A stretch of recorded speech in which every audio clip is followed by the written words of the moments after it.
Hello दोस्तों, अगला हमारा टॉपिक है how to create excitation tables.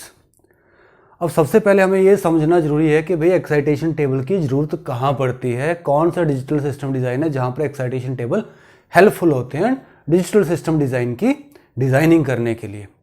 तो इस प्रोसेस को पूरा समझने के लिए आपसे रिक्वेस्ट है कि मेरा वीडियो पूरा देखें आखिर सेकंड तक, तब आपको थोड़ा अच्छी क्लैरिटी बन जाएगी टॉपिक की। ठीक है, तो इस पे आते हैं कि भाई एक्साइटेशन टेबल्स की हमें जरूरत कहाँ पर पड़ती है, कहाँ पर हम इनको यूज करते हैं। अब एक एग्जांपल लेते हैं, ये है हमारा फ्लिप फ्लॉप। अब फ्लिप फ्लॉप में हम कुछ इनपुट देते हैं तो आउटपुट इसकी एक्साइट होती है, मतलब इसकी आउटपुट चेंज होती है।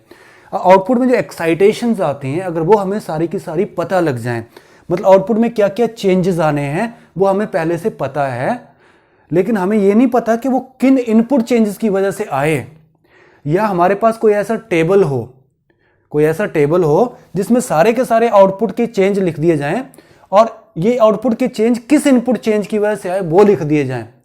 तो ऐसा तभी पता है जब हमें इस पर्टिकुलर फ्लिप फ्लॉप की वर्किंग पता होगी कि ये फ्लिप फ्लॉप है कौन सा। जब हमें पता लग गया कि ये फ्लिप फ्लॉप है कौन सा, तो हम उसकी वर्किंग फिर चेंज भी कर सकते हैं। मतलब हमें कौन सा इनपुट चेंज कौन से आउटपुट चेंज को लेके आ रहा है, ये कौन सा आउटपुट चेंज किस इनपुट चेंज की वजह से आ रहा है, ये सारा पता हो। ये हमें तभी पता होगा जब हम एक्साइटेशन टेबल बनाएंगे। अब इस प्रोसेस का पता करके हमें फायदा क्या होता है, मतलब कौन सी आउटपुट चेंज से क्या इनपुट चेंज बनती है, इस प्रोसेस से हमें फायदा क्या होता है। हम एक एग्जांपल लेते हैं कि जी फ्लिप फ्लॉप हम कन्वर्ट करते हैं। अब जैसे मान लो हमारे पास ये एसआर फ्लिप फ्लॉप है, एसआर फ्लिप फ्लॉप से मैंने बनाना है T flip flop. SR flip flop की आउटपुट तो ऐसी होती है, ऐसा होता है इसका ट्रूथ टेबल, लेकिन टॉगल फ्लिप फ्लॉप का ट्रूथ टेबल तो ऐसा नहीं होता, तो उसकी आउटपुट तो अलग होती है। अगर हमने इसकी आउटपुट चेंज करनी है, इसका मतलब इसकी एक्साइटेशंस हम चेंज कर देंगे। तो इसकी एक्साइटेशंस को चेंज करने के लिए हमें एक यहां पर लॉजिक बनाना पड़ेगा, वो लॉजिक यहां लगाना पड़ेगा और ये बन जाएगा टी यहां पर। तो टी हमारी इनपुट लगेगी और क्लॉक भी यहां इनपुट साइड में आएगी। अब लेकिन यहां पर एक हार्डवेयर डिजाइन करना पड़ेगा जो एस और आर को क्या इनपुट जा रही है उसको चेंज करेगा। अगर पहले वाली ही इनपुट यहां जाएगी तो आउटपुट भी पहले वाली ही मिलेगी ना, पर हमें आउटपुट तो अब न्यू चाहिए, हमें आउटपुट चाहिए टॉगल फ्लिप फ्लॉप वाली आउटपुट, क्योंकि हम इनसे बनाना चाहते हैं टॉगल फ्लिप फ्लॉप। तो हम इनपुट इसकी चेंज करनी पड़ेगी। इनपुट को चेंज करने के लिए हमें ये हार्डवेयर डिजाइन करना पड़ेगा, और इस हार्डवेयर डिजाइन करने के लिए हमें पता होना चाहिए कि टी के इनपुट में जब भी कुछ चेंज आ रहा है तो एस और आर पे क्या चेंज आना चाहिए। और ऐसा करने के लिए हमें एस और आर की वैल्यूज पता हो, पर एस और आर की वैल्यू तो हमें तभी पता होगी जब हम इसका एक्साइटेशन टेबल बनाएंगे। समझ गए। सबसे दूसरा पॉइंट है जी सिंक्रोनस काउंटर। सिंक्रोनस काउंटर में क्या होता है, जैसे एग्जांपल लेते हैं 0 से 1, 1 से 2, 2 से 3, 3 से फिर 0। तो ऐसे हमारा सिंक्रोनस काउंटर चलता है जी। अब इस स्टेट के बाद हम चाहते हैं कि 2 ही आए या 2 के बाद 3 ही आए। हम ऐसा तो नहीं चाहते कि 2 के बाद ये 0 आ जाए, हमें ये पता है कि 2 के बाद हमें 3 ही लेके आना है।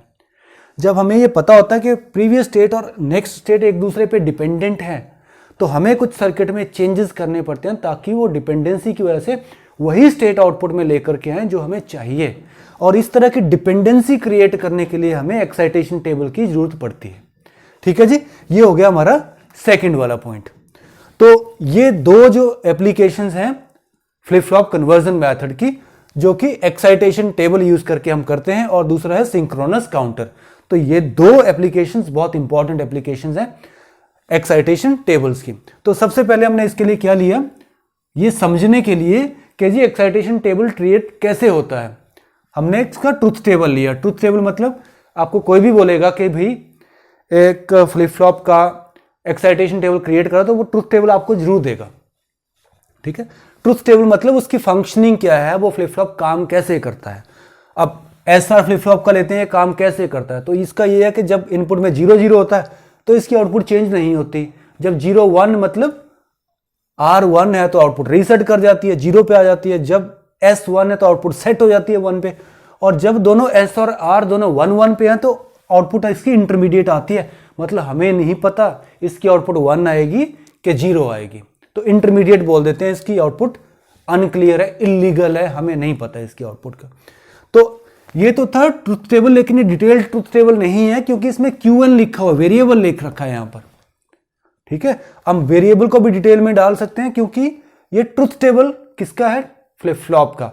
और फ्लिप फ्लॉप की जो प्रीवियस आउटपुट है वो भी तो इनपुट बन जाती है, वो भी तो हमारे पास अवेलेबल होती है as a input. Previous output next clock से पहले हमारे लिए इनपुट अवेलेबल होती है। तो हम इसको बोल देते हैं कि Q1, R और S हमारे पास इनपुट है, ये Q1 हमारी प्रीवियस आउटपुट है। तो ये प्रोबेबल सेट बन गया हमारा इनपुट्स का, जो ट्रुथ टेबल में हमने लिख दिया। ये है SR00, ये 01, ये 1011, ये सेम यहां से 00, 01, 10, 11। अब जब Q1 की वैल्यू आपकी 0 है तो नेक्स्ट स्टेट आउट की वाली वैल्यू क्या रहेगी, 0 ही रहेगी, क्योंकि SR00 है इस केस में। तो Q1 है यहां पर, ये 0 है तो 0 ही रहेगा, 1 है तो 1 ही रहेगा, मतलब Q1 ही रहेगा यहां पर। समझिए। दूसरा, जब SR आपका 01 है, ये 01 है, तो नेक्स्ट स्टेट आपकी 0 ही आनी है, मतलब दोनों केस में 0 ही आनी है, चाहे Q1 की वैल्यू जो मर्जी हो। ठीक है। अब नेक्स्ट है 10, जब 10 तो आउटपुट आपकी 1 ही आनी है, चाहे प्रीवियस स्टेट जो मर्जी हो। अगला है आपका 11 हो तो नेक्स्ट स्टेट आपकी पता नहीं, कुछ भी आ सकती है क्योंकि ये इंटरमीडिएट है। ठीक है, कुछ भी आ सकती है, तो हमने इंटरमीडिएट ही लिख दिया इसको नहीं छेड़ते। अब ये मैंने अगला एक स्टेप क्रिएट किया है, ये किसी बुक में आपको नहीं मिलेगा, लेकिन ये बहुत इंपॉर्टेंट स्टेप है जो हेल्प करता है एक्साइटेशन टेबल लिखने में। ये है हमारा एक्साइटेशन टेबल, मतलब आउटपुट में क्या क्या चेंज है, ये चेंज लाने के लिए इनपुट में हमें क्या देना पड़ेगा, आउटपुट में ये चेंज लाने के लिए हमें इनपुट में क्या देना पड़ेगा, ये चेंज लाने के लिए आउटपुट में आपको इनपुट में क्या देना पड़ेगा। तो ये बोलते हैं एक्साइटेशन टेबल, मतलब आउटपुट की एक्साइटेशन क्या हुई और किस रीजंस की वजह से हुई वो यहां पर आएगा। वो रीजंस हैं, ये आउटपुट को एक्साइटेट करने के रीजन S और R है। ठीक है।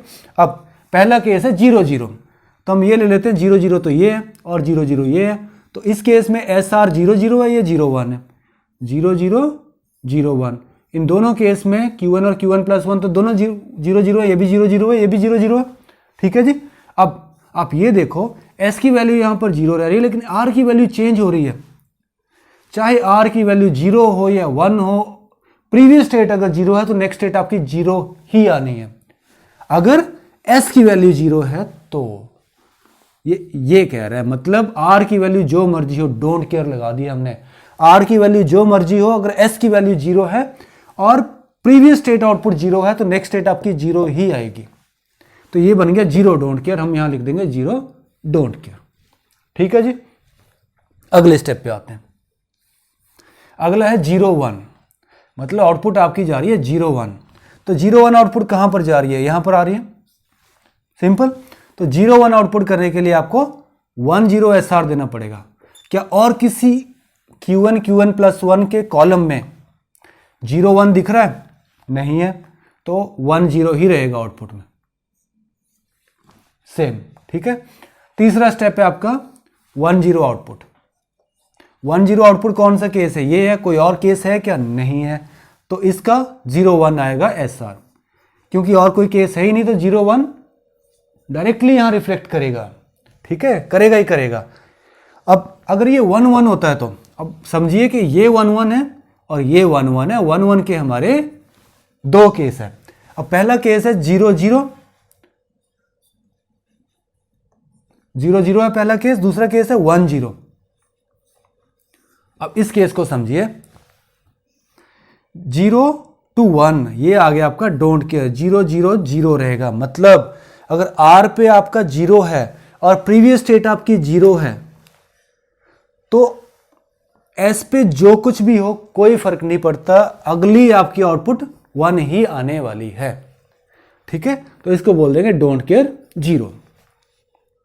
समझ गए? तो ये बन गया आपका SR फ्लिप फ्लॉप का एक्साइटेशन टेबल। इसको हम यूज करेंगे फ्लिप फ्लॉप कन्वर्जन में, सिंक्रोनस काउंटर्स में, फॉर सीक्वेंशियल सर्किट डिजाइन। ठीक है जी। एक और लेते हैं JK फ्लिप फ्लॉप। मान लो यहां पर SR की जगह आपके पास JK फ्लिप फ्लॉप है, तो ट्रुथ टेबल क्या बन जाएगा आपका? ट्रुथ टेबल बन जाएगा। जेके में जब 0 0 है तो आउटपुट चेंज ही नहीं होगी, 0 1 है तो रीसेट करेगा, 1 0 है तो सेट करेगा, और 1 1 के केस में आउटपुट टॉगल करेगी। यहां पर चेंज होगा, जब 0 है तो ये 1 कर जाएगा, 1 है तो ये 0 कर जाएगा, अदरवाइज एस और जेके में कोई फर्क नहीं है। ठीक है जी, ये बन गया आपका। इसकी इंटरमीडिएट स्टेट की जो प्रॉब्लम थी वो जेके फ्लिप फ्लॉप ने टेकन केयर कर ली। अब यहां पर आपका बनेगा जे के और यहां आपका आएगा जे के। ठीक है, और जे के आएगा आपका यहां पर।